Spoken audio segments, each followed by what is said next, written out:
And this story here is just a glimpse, just a tiny glimpse from this German police chief of where they want to take it, for reasons I'm going to come to. But let's go through this story. Authorities should be allowed to take children away from parents who express anti-Semitic views, the head of Germany's second largest police union has stated, without elaborating on how or when measures would be enforced. Sorry, that's my other computer kicking up. Authorities need to act decisively against anti-Semitism, he says, including when the aggression comes from migrants. Rainer Wendt, head of the German police union, told a newspaper, "If children are raised to become anti-Semites, we shouldn't be afraid to take them away from their families." He went on to accuse many school administrations of ignoring the problem, saying they act according to the mantra, "It doesn't exist in my school." Well, maybe it doesn't, mate. He goes on, there has also been a tendency not to willingly register anti-Semitism by Muslims, but it needs to be recorded without prejudice so that we can develop effective counter strategies. But other things like migrant gangs in places like Germany, let's turn a blind eye from that to them, because that goes against another agenda. So there are a number of agendas that are being, again, driven by the migrant influx in such large numbers. One is to divide and rule the migrants against the indigenous population, and many other things that come from that. But the other thing is, if you bring more Muslims into Europe, then you can use that to claim that there is a massive increase in anti-Semitism. Because if you look at the figures, almost whatever country you look at, and they're usually Zionist-controlled groups that produce the figures, then anti-Semitism never seems to go down, no matter what the circumstances, always goes up. And of course, what this is doing, as much as anything else, is exploiting and manipulating the Jewish population as a whole, because they want the Jewish population in fear, because that then gets support for what these ultra-Zionist groups are doing. And this is becoming more and more obvious. Now, why this demand by this German police chief is so significant in the greater scheme of things is because, A, they're looking for any excuse to take your children away. I've covered that whole story and manipulation of where children are brought up in the books and other places. But what makes this taking children away from anti-Semitic parents most topically significant is that the definition of anti-Semitism is being widened all the time. See, if you want to, I mean, anti-Semitism itself is a misnomer, because the Semitic races are overwhelmingly Arabic people, which I mentioned before. But if we just take anti-Semitism in this case to actually mean anti-Jewish, the definition of anti-Semitism is that, or should be, and has been, the hatred of Jewish people because they are Jewish. Okay, that's racism. You hate someone because of their race or because of their culture or background, because of their religion, and you hate them as a group with no distinction between individuals. But what has happened in recent years, as I mentioned in the public video cast last week, is that this definition has been widened and widened, and now it includes the definition of anti-Semitism that involves criticism of Israel. When you look at the new definition of anti-Semitism, which came out around 2016, governments are taking it up as a definition. It's almost anything that, I was going to say involves Jewish people, but actually doesn't have to. For instance, talking about the fact that a small number of people manipulate global events, even if you don't mention the name Jewish or Zionism or anything, is considered now by these definitions to be anti-Semitic. And so you have a situation here where they are doing everything they can to intimidate the population into silence in terms of criticism of Israel, etc., and Zionism, and adding on the consequences for that criticism. So the consequences up to this point has been to be called a racist, an anti-Semite, a bigot, a Nazi. But now here's the next stage emerging where they want to actually say, if you criticize Israel, in other words, you come under our definition, widening all the time, of anti-Semitism, and we've got to take your kids away. And the reason for all this is that the behavior of the Netanyahu, and this is only one level of it, by the way, the behavior of the Netanyahu regime in Israel, in terms of the Palestinians, in terms of many other things, is so blatantly horrific, and it's so close to the surface where it can be seen and exposed, as is the Israeli networks in America through organizations like AIPAC, the Israeli lobby group, massively well funded, that is fundamentally influencing American politics and decisions made on Capitol Hill. It's so close to the surface, so easy not only to expose, but to document with evidence and facts and names and places, that the only way of stopping that happening is to dub anyone who does that, no matter what their background, no matter what their beliefs, to be anti-Semitic, and thus the silencing of them to be justified. And because of these two things, the widening of the definition of anti-Semitism, and including in that criticism of Israel, what has followed from those two things is that now, and we're seeing this very clearly in Britain with this whole situation, this hysteria over the opposition Labour Party, this definition of anti-Semitism and claims of anti-Semitism is now increasingly encompassing more and more and more Jewish people, Jewish activists who oppose the behavior of the Israeli regime. So this is why this is happening. Once you move on from a definition of anti-Semitism as the hatred of Jewish people because they are Jewish as a totality, and you move it to criticism of Israel or criticism of Israeli network manipulation in other countries, then a lot of Jewish people are criticizing Israel, challenging Israel, and exposing the manipulation that they do in other countries.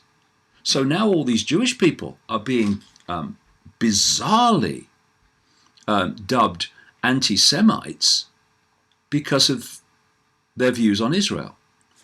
And when you break it down, the number of people that are actually, like I say, driving this hysteria are absolutely tiny, and they will ultimately answer to the Israeli Netanyahu regime. I'm looking at a newspaper headline here. Anti-Semitism furore turns even more toxic. Furious Corbyn aide dismisses row as only a smear. So you can't say, oh, this hysteria is only a smear, or you're anti-Semitic.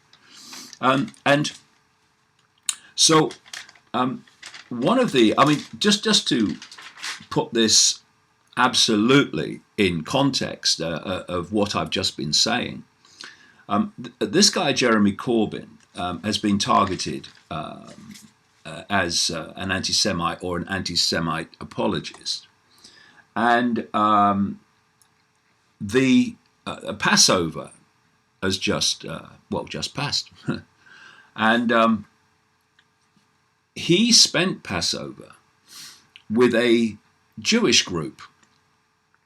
Now, you would think that is what the Jewish community would want, and these people accusing him of anti-Semitism would want interaction on Passover with a Jewish group. But no, you see, going back to what I've just been saying, it was the wrong Jewish group, because the absolute proof that this anti-Semitism slur is nothing actually to do with racism is the fact that these ultra-Zionist hate groups, because that's what they are, now say there are good Jewish people and there are bad Jewish people.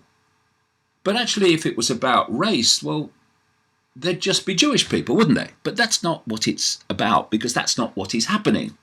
It's a scam, and an increasingly obvious one to more and more and more people. So the group that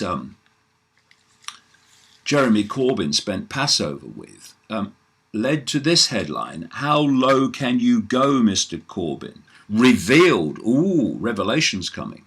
Militant Jewish group he partied with for 4 hours mocks Judaism and made sickening attacks on Queen and Philip.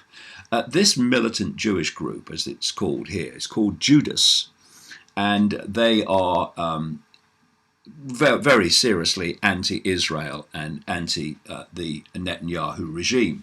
So they are the wrong type of Jewish people, and if you're dealing with racism, then they can't be a right and a wrong type of Jewish people. They can only be Jewish people. But like I say, it's a scam, and it's becoming more and more obvious. And this Jewish group also criticised the Queen, and we can't have that.